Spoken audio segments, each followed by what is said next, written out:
Welcome to Story Time. I'm your host, Mrs. Sucker.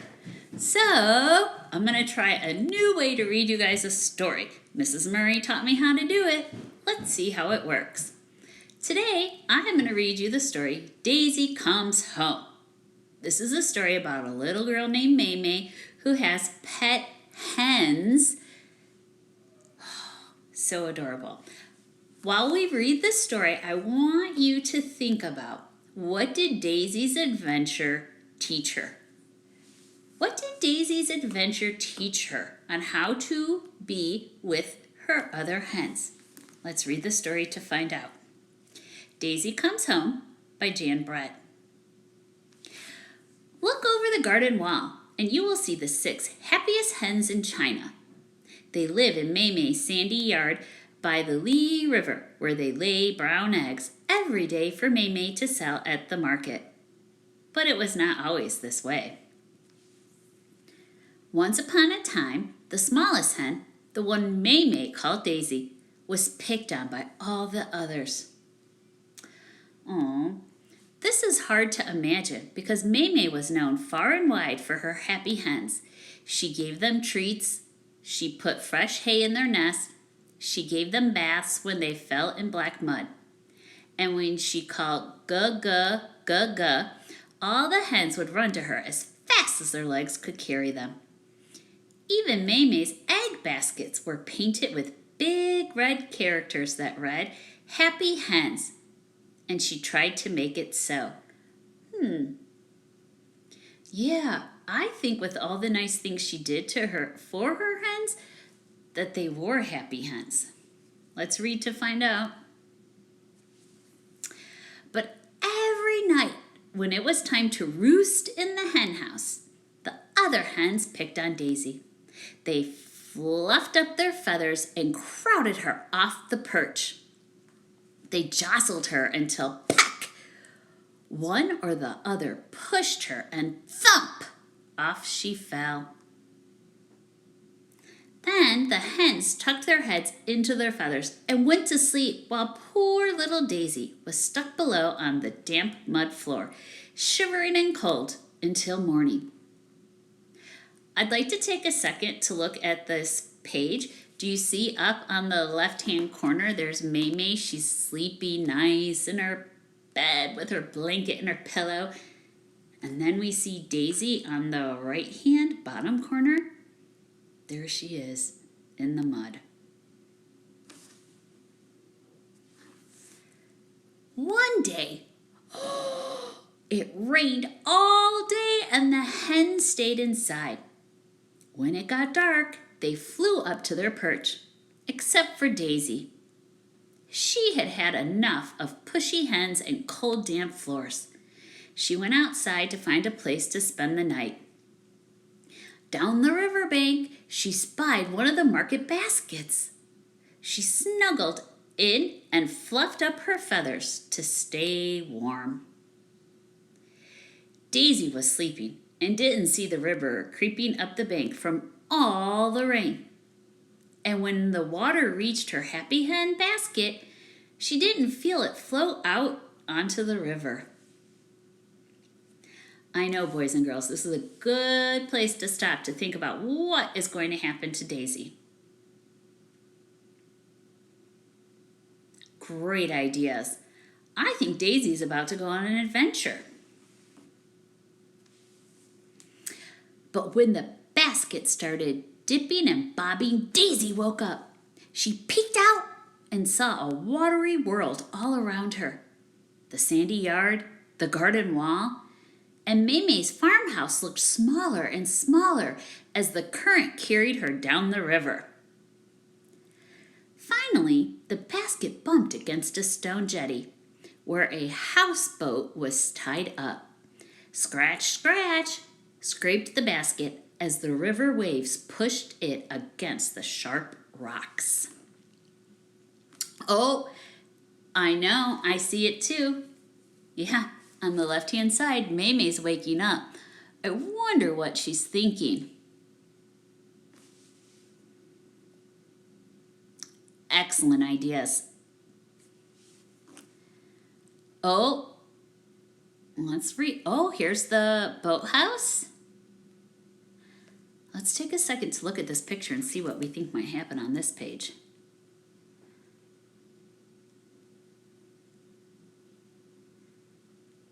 Excellent, excellent ideas. I want to point out something that I noticed. Up on the mountain on the left-hand side, above the dog, put your finger on the dog, and if you move up, up, up, what do you notice about that mountain? Great, excellent work. I'll start reading again. A dog was sitting up on the deck of the houseboat. When he saw the plump hen bobbing in the basket, he barked and scrambled toward her. Daisy squawked and pecked and beat the air with her wings. It was enough to tip the basket off the rocks, and she floated away just in time. Dawn broke over the Gee Mountains as the basket drifted along the river. Branches brushed against it. Fish swam silently by, and birds flew overhead. Suddenly, Daisy felt a thump. Uh-oh. If we look at the picture on the right-hand side, yeah, she's going to meet some animal. So this is going to be a second part of her adventure. Daisy looked up and saw two big horns and a pair of surprised eyes looking down at her. The basket had drifted into the legs of a great big water buffalo, taking a morning drink. The buffalo snorted loudly, scaring Daisy. She flew forward and nipped his furry muzzle and flapped her wings. Daisy scared the water buffalo. He turned and galloped up the bank, scattering the ducks as he ran. His splashes made waves that carried the basket back into the middle of the river. On this page, boys and girls, we learned what she did with the water buffalo. I wonder if this is things that are going to help her and what she learned on her adventure. Let's read to find out. Oh, look at this page. Lots to look at.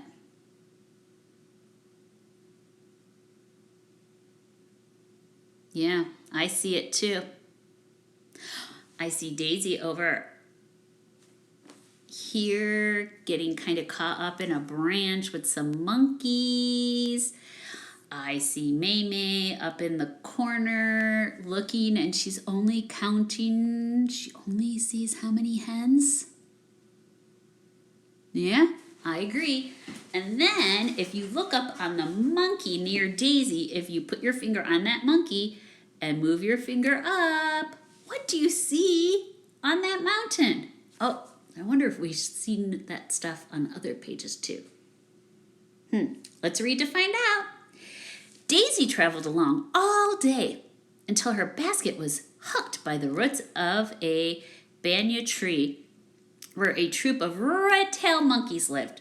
The curious monkeys eyed Daisy and climbed down for a closer look.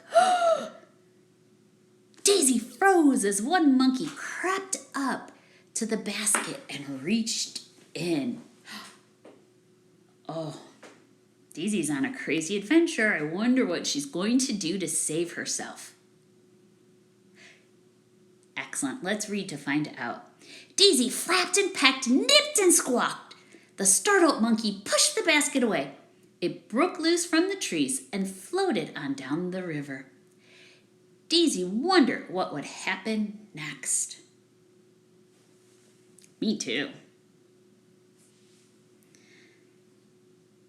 Oh, looking on this page, now I know I should look up at the mountains above the man with the boat, the fisherman. If you put your finger on him and you move up to the mountain and a little to the left, I know I see it too. Yes, and then where his stick is moving up towards the mountain, look there. I see it too. I love this story. Up ahead, Daisy saw a fisherman with cormorants diving all around his bamboo boat. They were catching fish and taking them to him for a reward. The fisherman felt a soft bump behind him. Thinking it was a cormorant, he reached back and grabbed. Is it? Yeah, I think he's going to catch Daisy too. How surprised he was to see that he was holding a hen instead of a cormorant. I wonder what Daisy's going to do.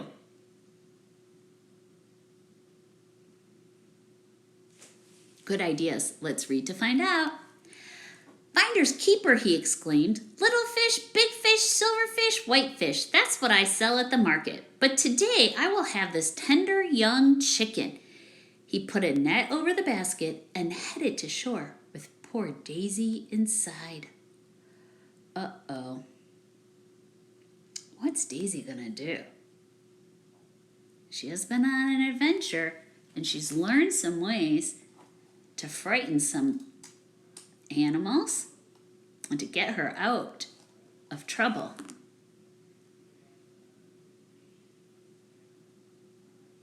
I love your ideas. Let's keep reading to find out. Uh-oh. Here's Maymay. Oh, look at her face. I know. She looks so sad. Yeah, and how many hens do you count?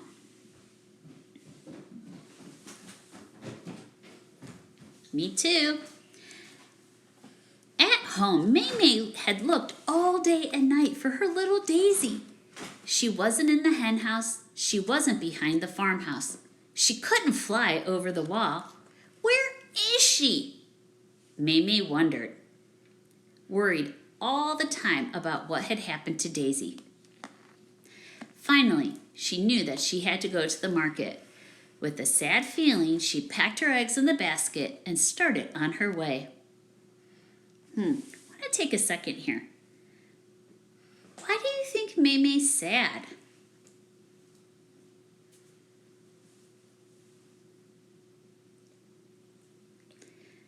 Yeah, I agree. Let's read on. As the basket swung back and forth, the red characters on the sides of her basket made Maymay feel sadder and sadder. Happy hens, she said aloud to herself. What about my Daisy? Where can she be? Yeah, I agree. Maymay's very sad that she can't find her Daisy, and that's her pet. Has something like that ever happened to you?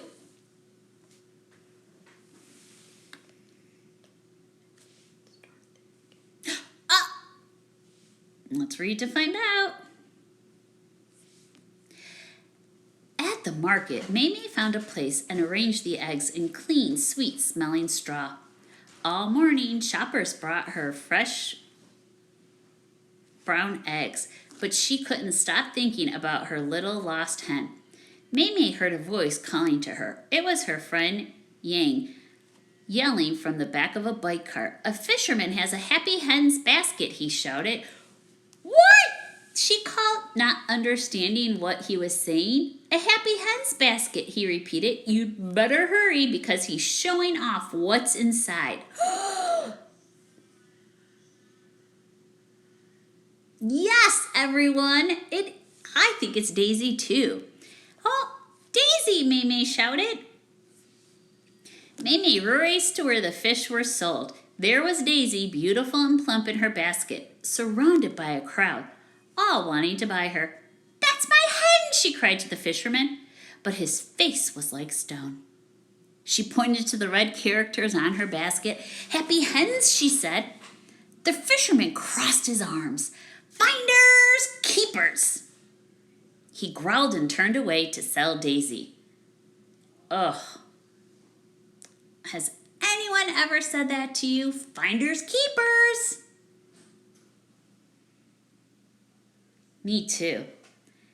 Maymay was about to leave, but her eyes rested on those characters. Happy hens, all she could think about was Daisy in a cooking pot. She squeezed her eyes shut and clenched her fist. She had to do something.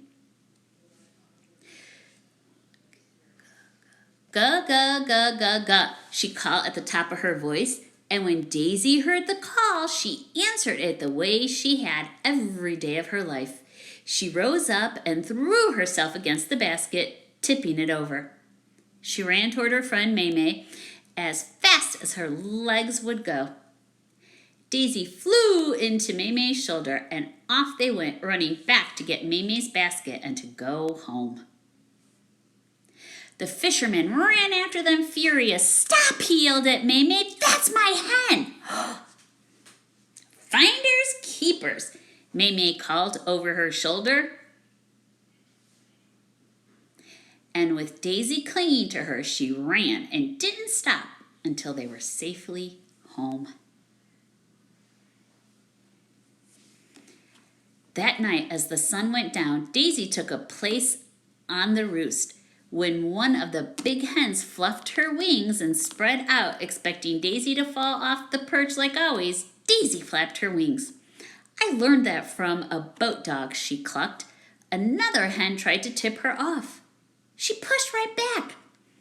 "I scared a water buffalo like that," she squawked. Another hen jostled her. Peck, peck, peck, peck. Daisy kept her place on the perch and beat the air with her wings. She remembered the monkey, and she pecked and flapped all over again. That was when the hens gave Daisy a place of her own.